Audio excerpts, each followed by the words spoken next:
सांगलीत रेकॉर्डवरील गुन्हेगारांची झाडाझडती, 306 आरोपींची पोलिसांकडून चौकशी।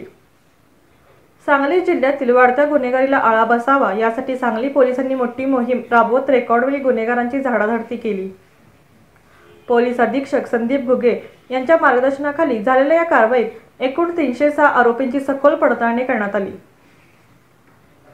सांगली, मिरज, इस्लामपूर, तासगाव, विटा आणि जत या विभागांमधील गंभीर व संवेदनशील गुन्ह्यांमध्ये सहभागी आरोपींना पोलीस ठाण्यात बोलावून त्यांच्या हालचाली, मोबाईल नंबर, संपर्कातील व्यक्ती, नातेवाईक यांची माहिती नोंदवण्यात आली।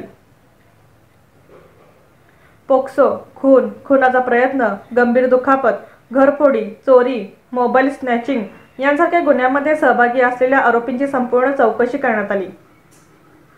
जिल्ह्यातील विभागनिहाय पडताळणी अशी: सांगली 51, मिरज 57, इस्लामपूर 50, तासगाव 54, विटा 46, जत 48, एकूण 306 आरोपी।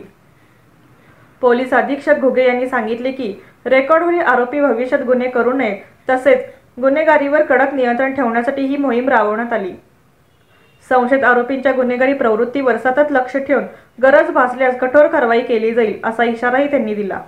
काही चालणार नाही, त्यामुळे बाहेर आहेत, नीट राहा, व्यवस्थित कामं करा, गुन्हेगारीकडे परत जायला नको।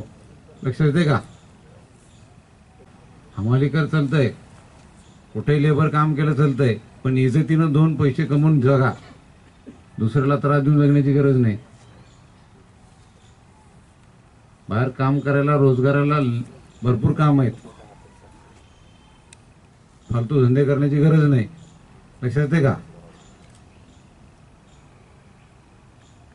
कायदेशीर जे काय आहे आपल्याकडं, कायदेशीर मार्गाने चालायचं।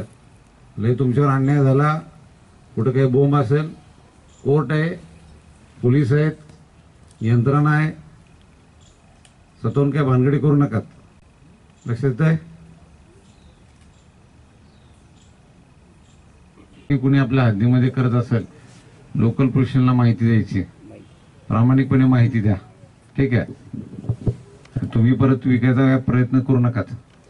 परत विकलं, दुसऱ्या गुन्ह्यामध्ये अडकले, परत आतमध्ये जाणार, राहिलं सायला आयुष्य तिकडंच।